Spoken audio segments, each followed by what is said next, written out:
인생 전체, 우리 인생 자체를 통하여서 얻을 수 있는, 인생 자체를 통하여서 드러낼 수 있는 하나님의 여러분 인생 자체를 향한 복과 형통함이 있다라는 것은 오늘 말씀을 통하여서 확인하게 되기를 주의 이름으로 축복합니다.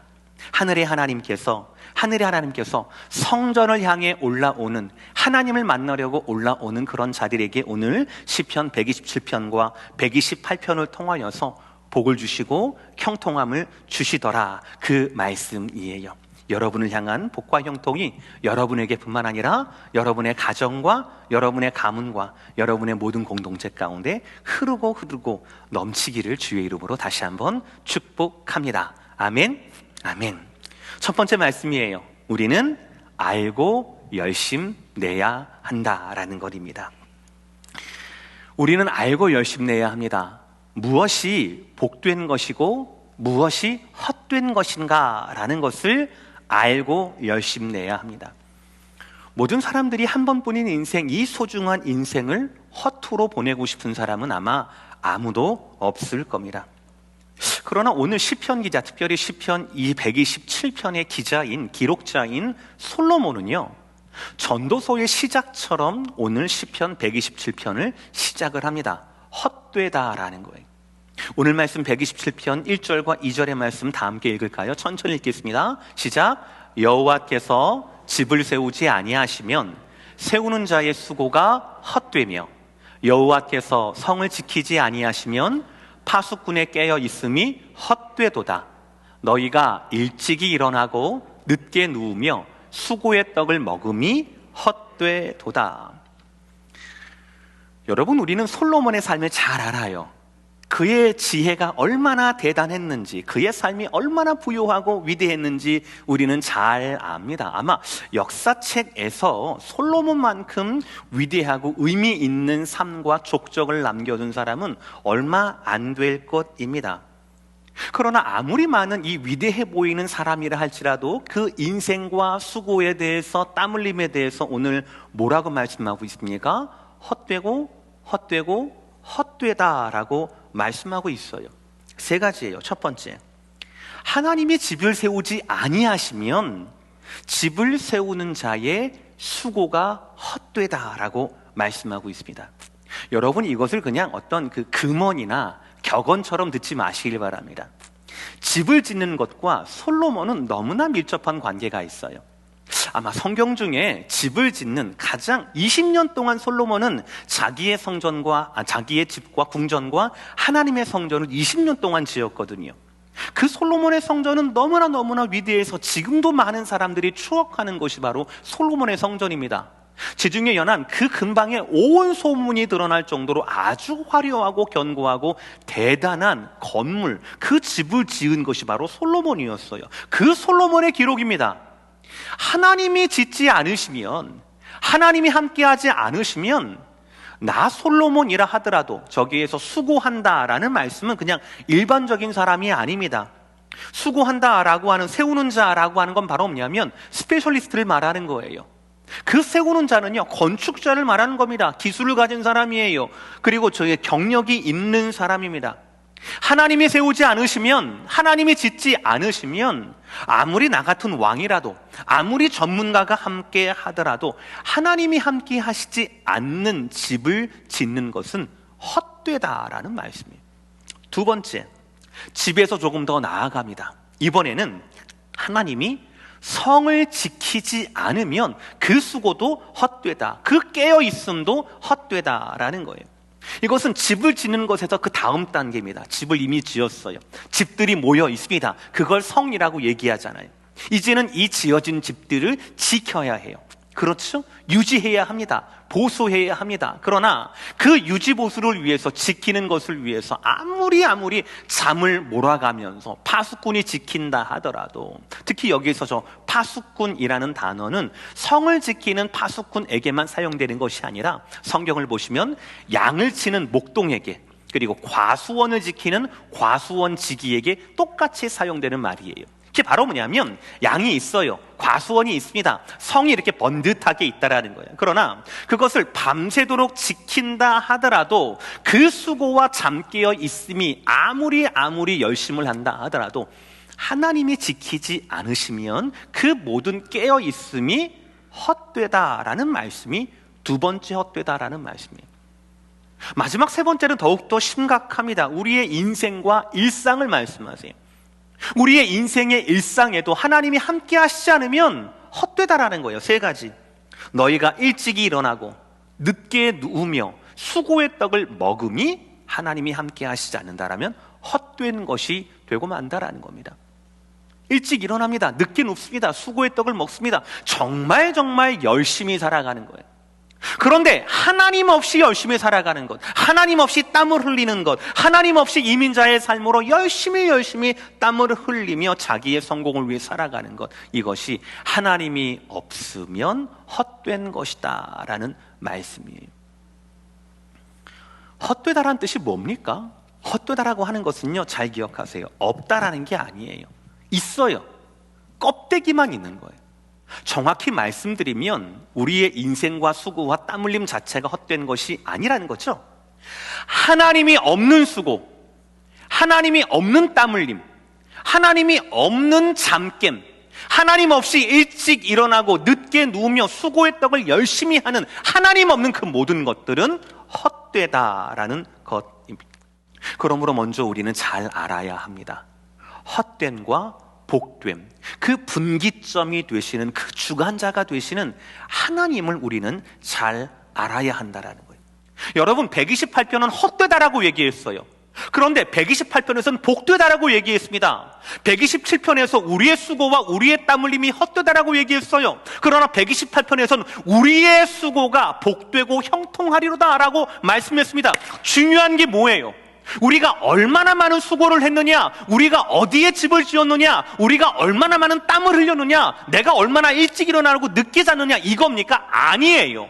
128편 1절에 나와 있는 하나님을 경외하고 그의 길을 가는 자가 복이 있다라는 이 말씀이 가장 중요한 말씀이고, 이 말씀에서부터 우리가 바라는 복과 형통이 흘러나온다라는 겁니다. 같은 수고이지만 하나님이 없는 127편의 수고는 모두 헛된 거예요. 그러나 하나님을 경외하고 그 길에 섰는 자들의 수고는 128편의 말씀처럼 복됨과 형통함의 상징이 된다라는 것입니다. 그러므로 여러분, 인생을 향한 여러분의 집을 세우는 여러분의 수고도, 세워진 집을 지키는 여러분의 수고도, 그 집을 지키기 위해서 땀 흘리는 여러분의 수고도 하나님 안에 있어야만 복됨과 형통으로 이루어질 수 있다라는 것입니다. 그러므로 우리는 먹으나 사나 언제 어디서나 우리의 수고와 우리의 일상에서, 우리의 집과 우리의 기업에서, 우리의 가정과 우리의 교회에서 하나님의 은혜를 구하는 자가 되어야 한다라는 거예요.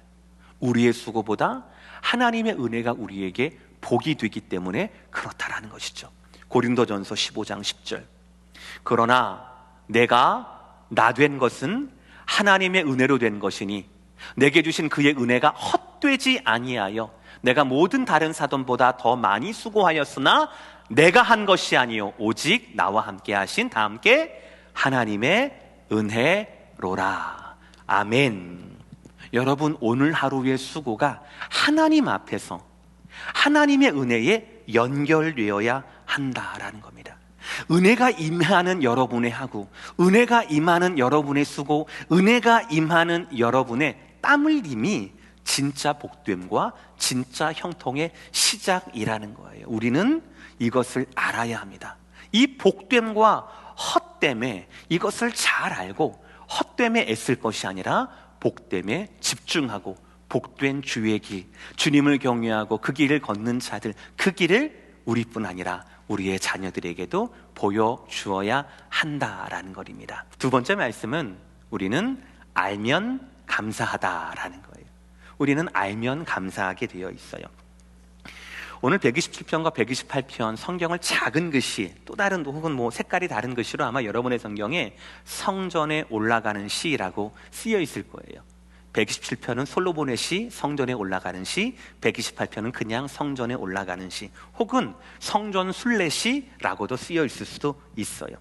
그러니까 이 말은 바로 뭐냐면, 예전에 그 경건한 유대인들이 절기를 지키기 위해서 자기 고향과 마을을 떠나서 1년에 몇 차례, 3차례라고 말씀하셨는데, 성전을 올라가면서 예배를 드리려고 예루살렘과 시온산을 올라가면서 불렀던, 부르게 하신 노래가 바로 오늘의 말씀이에요. 자, 이제 그 부르게 하신 노래 찬송의 2절을 한번 보겠어요. 두 번째 절 한번 볼게요. 127편 3절 말씀입니다. 우리 다 함께 읽을까요? 시작.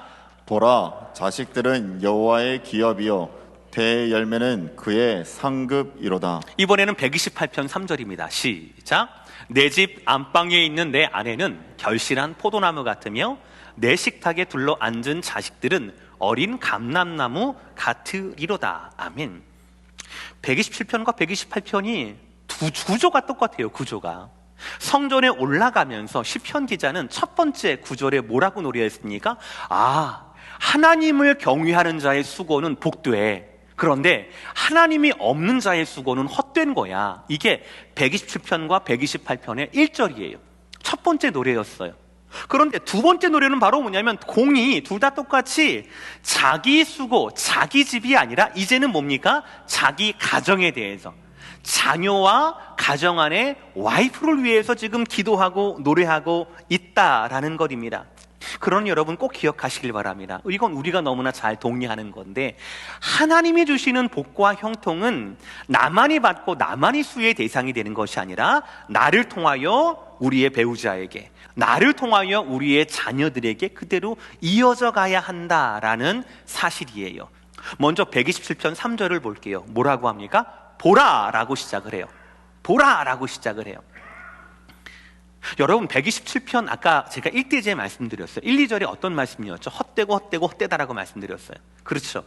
하나님 없는 수고는, 하나님 없는 깨어있음은, 하나님 없는 땀 흘림은, 일상은 다 헛되고 헛되고 헛되다라고까지 말씀했어요. 그런데 3절에서는 뭐라고 합니까? 보라라고 말씀하세요. 모든 것이 하나님 없이는 헛되지만 보라, 네 옆에 있는 자식들은 하나님의 기업이요 태의 열매는 그의 상급이로다라는 거예요. 우리의 수고, 우리의 집을 지키는 것, 우리의 집을 세우는 것, 우리의 성을 지키는 것은 하나님 없이도 가능할 수 있어요. 헛되지만. 그러나 우리의 자녀는 분명한 하나님의 계심의 증거라는 거예요. 왜요? 우리의 자녀는 우리 하나님의 기업이기 때문에 그래요. 우리의 자녀들은 그의 상급이기 때문에 그렇다라는 겁니다. 이거를 먼저 우리가 인정을 해야 돼요. 기업이라는 게 바로 뭡니까? 정확히 말씀드리면 대대로, 조상 대대로 이어져 내려오는 땅을 말하는 겁니다. 기업이라는 것은 땅을 말하는 거예요. 하나님 앞에 분배받은 땅을 말하는 겁니다. 자, 그러면 내 자녀가 내 기업이다라고 하는 것, 내 자녀가 하나님이 내게 주신 나의 기업이다라고 하는 것은 이중적인 의미가 있어요. 첫 번째는 뭡니까? 내 자녀는 하나님의 선물이다라는 거예요. 두 번째는 뭐냐면, 여러분, 땅을 우리가 받았잖아요. 땅을 받았으니까 아이고 좋다 이렇게 땅땅거리면서 사실 겁니까? 아니잖아요. 땅을 받았으면 거기에 뭘 해야 되는 겁니까?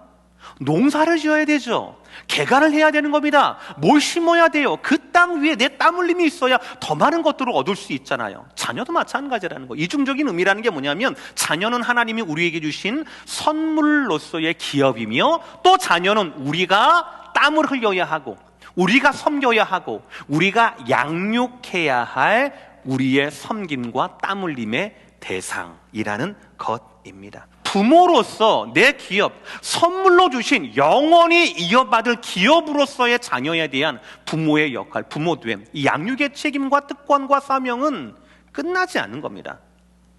이 자녀가 있을 때부터 내가 하나님의 부르심을 받을 때까지 영원토록 끝나지 않는다라는 것이에요. 또 오늘 말씀을 보시면 128편 3절을 보세요. 자녀뿐 아니라 아내에 대한 말씀도 나옵니다. 우리 다 함께 읽을까요? 128편 3절의 말씀 시작. 내 집 안방에 있는 내 아내는 결실한 포도나무 같으며 내 식탁에 둘러앉은 자식들은 어린 감람나무 같으리로다. 여러분, 이 말씀을 밑줄을 하셔요. 너무나 귀한 말씀입니다. 하나님 말씀은 각 가정의 아내와 자식들을 나무로 비유합니다. 이스라엘에 누구나 다 알 수 있는 포도나무, 감람나무로 비유를 해요. 먼저 아내에 대해서는 뭐라고 합니까? 결실한 포도나무 같다라고 이야기를 합니다. 먼저 여러분, 포도나무가 어떻습니까? 우리가 다 아는 포도나무는 그 줄기에 비해서 열매가 주렁주렁. 그렇죠. 포도나무 보시면 어떻게 합니까? 그 대를, 프레임을 대지 않으면 아마 그 열매 때문에, 열매 무게 때문에 줄기가 꺾이게 될 정도로, 그렇게 그 줄기가 감당하지 못할 정도로 열매가 많은 게 포도나무잖아요. 그러니까 집안의 어머니, 우리 와이프, 아내는요, 그렇게 하나님이 주시는 풍족한 축복의 결실, 즉 가정의 번영과 화목 등을 상징하는 것이 바로 성경이 말씀하는 어머니와 아내됨이라는 거예요. 그 아내가 집 안방에 있습니다. 안방이라고 하는 것은 가장 좋은 방을 말하는 게 아니라, 히브리어에서 안방이라고 하는 건 바로 뭐냐면 구석에 있는 방이에요. 가장 내밀한 방이에요. 그러니까 가장 구석에서, 보이지 않는 곳에서 집안 전체의 번영과 집안 전체의 기름짐이 이 아내를 통하여서, 어머니를 통하여서 곳곳에 흘러가고 채워지게 된다라고 하는 것이, 내 아내는 마치 결실한 포도나무 같다라는 그 말씀이라는 거예요. 또 두 번째, 자식에 대해서는 뭐라고 말씀합니까? 어린 감람나무 같다라고 말씀해요. 이 감람나무는 쉽게 말하면, 약간 좀 다르다고는 하는데, 그냥 쉽게 말하면 올리브 나무와 똑같은 거예요. 그래서 감람나무는 쓰임새가 되게 많다라고 합니다.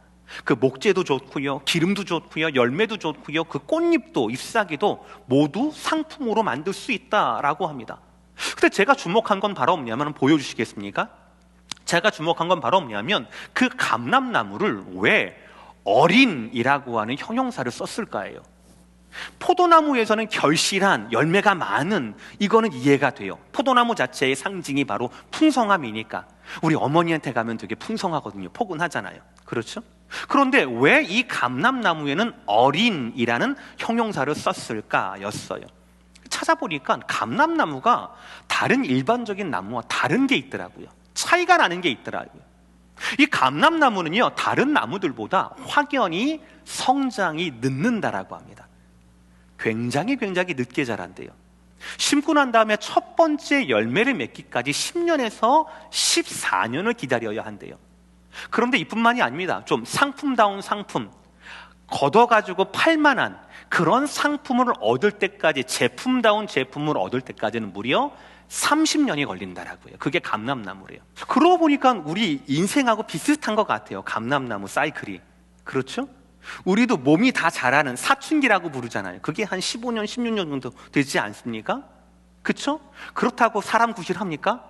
키가 크다고 사람 구실이라고 말하면 듣는 자녀들이 기분이 나쁘겠네요. 그렇죠?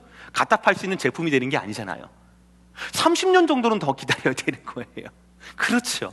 그러니까 성경이 너무 재미있어요. 이 어린 자녀들에 대해서는 어린 감람나무라고 이야기를 해요.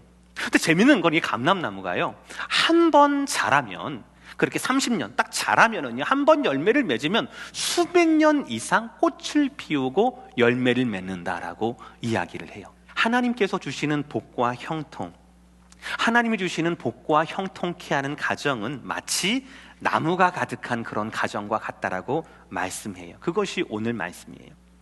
지금 당장 그 나무에 열매가 없다고, 지금 당장 내가 원하는 화려한 꽃이 없다고 탓하지 마십시오. 왜입니까? 나무는요, 철에 따라서, 시절을 쫓아서 열매를 맺게 되어 있습니다. 이것이 나무의 순리입니다. 우리가 너무나 잘 아는 말씀이죠. 시편 1편 3절의 말씀 다 함께 읽겠습니다. 시작. 그는 시냇가에 심은 나무가 철을 따라 열매를 맺으며 그 잎사귀가 마르지 아니함 같으니 그가 하는 모든 일이 다 형통하리로다. 아멘. 올해의 열매를 맺지 않아도 그 나무는 형통한 거예요. 왜요? 시절을 쫓아 열매를 맺을 거기 때문에. 그건 틀림이 없거든요. 언제인지는 하나님만 아시겠죠. 언제인지는 우리도 모릅니다. 어떤 조금 이른 나무는 10년 만에 열매를 맺을 수도 있어요. 25년 만에 첫 번째 상품을 수확할 수도 있겠습니다. 어떤 나무는 좀 늦을 수도 있어요. 그러나 그것은 그 나무에 따라, 그 나무에 새겨진 시절에 따라 다른 거예요. 분명한 건 바로 뭡니까? 심겨져만 있다라면. 하나님의 복과 형통으로 말미암아 심겨져만 있다라면 언젠가는 반드시 수백 년 동안 지속될 그 나무 본연의 잎사귀와 줄기와 열매를 맺게 될 것이다 라는 거예요. 그것이 바로 형통이라고 말씀하고 있어요. 마지막 세 번째 말씀은 우리는 분명해야 합니다. 분명해야 우리는 평안할 수 있기 때문에 그래요.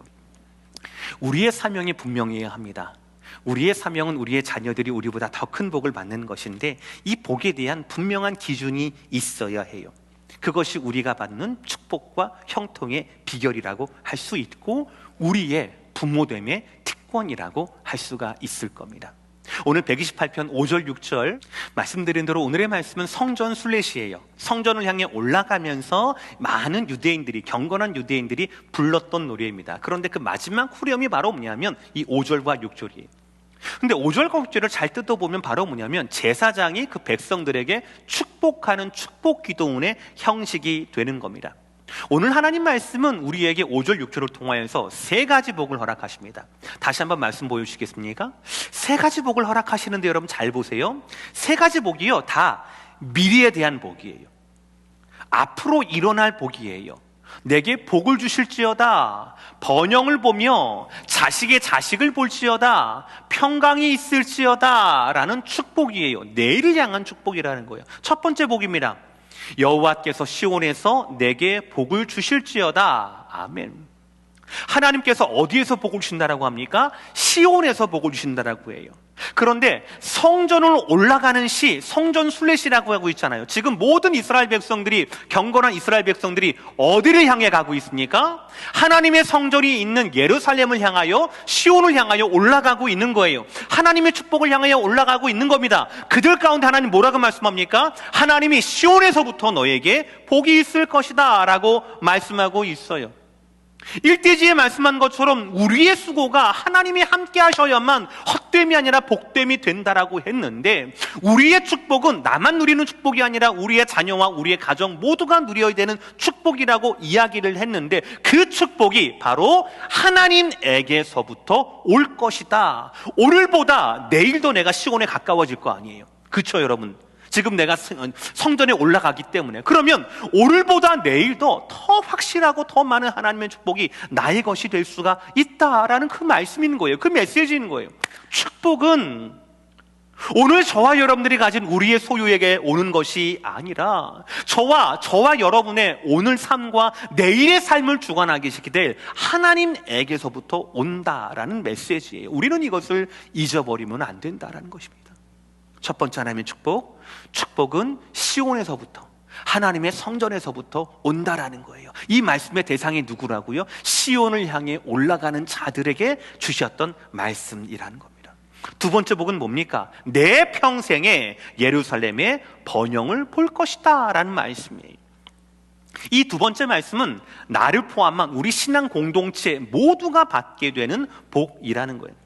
아까 첫 번째 복에서 우리가 받고 누려야 할 축복이 시온에서부터 온다라고 했는데, 두 번째 복은요, 시온과 예루살렘은 같은 곳이에요. 이 예루살렘의 번영, 예루살렘의 부흥, 예루살렘의 번영을 우리 모두가, 우리 평생에서 모두가 다 보게 될 것이다 라는 축복의 말씀이에요. 쉽게 말하면 여러분, 물탱크가 있잖아요. 물탱크, 큰 물탱크가 있다라고 칩시다. 물탱크가 가득하면 가뭄이 두렵습니까? 가뭄 두렵지 않아요. 물탱크가 가득하면, 수압이 가득하게 되면 어느 집에서라도, 그 물탱크에 연결된 어느 집에서라도 수도꼭지를 열면 콸콸콸콸 물이 잘 흘러나올 거예요. 저와 여러분들의 모든 축복과 형통함은 누구로부터? 시온으로부터, 누구로부터? 예루살렘으로부터 내려온다라고 첫 번째 말씀하셨잖아요. 그런데 우리 평생 동안 예루살렘의 그 축복의 물통 가운데, 물탱크 가운데 물이 떨어질 날이 없는 거예요.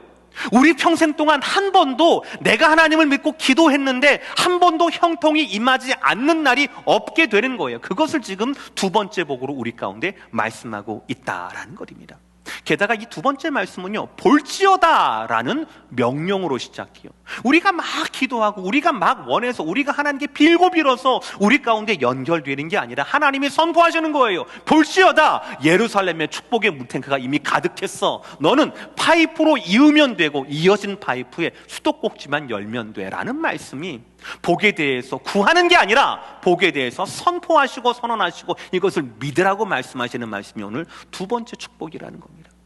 마지막 세 번째 축복, 가장 중요한 축복입니다. 다 함께 읽읍시다. 시작. 내 자식의 자식을 볼지어다. 아멘. 내 평생에 보고 있는 수평적인 축복, 내 세대에 보고 있는 이 축복이 수직적으로 내 다음 세대, 그 다음 세대, 그 다음 세대도 계속된다라는 거지. 우리가 받은 이 축복과 이 형통과 이 신앙이, 하나님 만나는 이 복이 우리의 다음 세대에도 계속 이어진다라는 말씀이라는 거예요. 두 번째 말씀이 수평적인 축복이라면 세 번째 말씀 자식의 자식을 본다라는 것은 수직적인 완전한 우리를 향하신, 우리 가문을 향하신 하나님의 축복의 말씀이라는 거예요. 여러분, 이것이 분명하면, 하나님의 축복이 무엇인가가 분명하면 우리는 평안해요. 왜요? 오늘 내가 못 가졌다고 해서, 오늘 내가 좀 약하다고 해서, 오늘 내가 좀 부족하다고 해서, 그렇다고 해서 내가 안절부절하지 않거든요. 왜요? 복은 시온에서 도기 때문에 그래요. 예루살렘의 평안을 내 평생에 볼 겁니다. 그 형통을. 그리고 그 형통이 나만 누리는 것이 아니라 내 다음 때에도 하나님이 약속하신 복이기 때문에 그렇다라는 겁니다. 오늘 말씀 마무리하겠습니다. 사랑하는 성도 여러분, 특별히 어르신 성도 여러분, 진심으로 축복하고 사랑합니다. 하나님께서는 오늘 여러분들과 저에게 복되고 형통한 인생을 오늘도 원하고 계십니다. 말씀을 통하여서 우리에게 오늘도 너의 복됨과 너의 형통함이 계속될 것이다라고, 끊임없이 시온을 향해 올라가라고, 나를 향해 올라오라고, 나를 구하라고 오늘 말씀하고 계십니다. 간단히 세 가지 요약합니다. 첫 번째, 우리의 인생은요, 우리는 인생의 헛됨과 복됨을 구별할 줄 알아야 합니다. 헛됨에서가 아니라 이제는 복됨에 더 많이 힘을 써야 한다라는 겁니다. 하나님을 경외하고 하나님의 길을 가는 것, 이것이 먼저라는 겁니다. 그리고 두 번째, 우리는 있는 것에 감사해야 합니다. 우리가 있는 것, 비록 그 나무에 열매는 없는 것 같지만 언젠가는 이어져 있다라면, 땅에 뿌리를 받고 있다라면 언젠가 그 나무는, 그 감람나무는, 그 포도나무는 언젠가는 결실한 포도나무가, 기름진 감람나무가 될 거입니다. 그러므로 여러분, 이것을 알고 가족에게 먼저 감사하시게 되는 오늘 하루가 되시길 바랍니다. 마지막 세 번째, 우리가 누리는 이 형통과 복이 우리에게만 소요되고 소비되는 것이 아니라 우리의 다음 세대에게도 분명하게 신앙의 상속으로 이어져야 한다는 겁니다. 이것이 우리의 사명이고 이것이 우리의 특권입니다. 이 사명과 이 축복의 원리가 분명하면 우리는 평안할 수 있습니다. 오늘 조금 약한다 하더라도, 오늘 조금 가난하다 하더라도, 오늘 조금 외롭다 하더라도 그것을 우리는 견뎌낼 수가 있습니다. 왜입니까? 저와 여러분은 끊임없이 예루살렘 성전을 향하여, 하나님 계신 곳을 향하여 나아가는 영적인 순례자이기 때문에 그렇습니다. 하나님을 향한 걸음을 멈추지 않은 저와 여러분, 복되고 형통한 인생은 오늘도 계속된다라고 하는 오늘 주님의 부르심과 말씀에 여러분의 믿음을 두시고 아멘함으로 한 걸음 한 걸음 더 주님과 그리고 축복에 더 가까이 갈 수 있는 저와 여러분 모두가 되시기를 주님의 이름으로 축복합니다.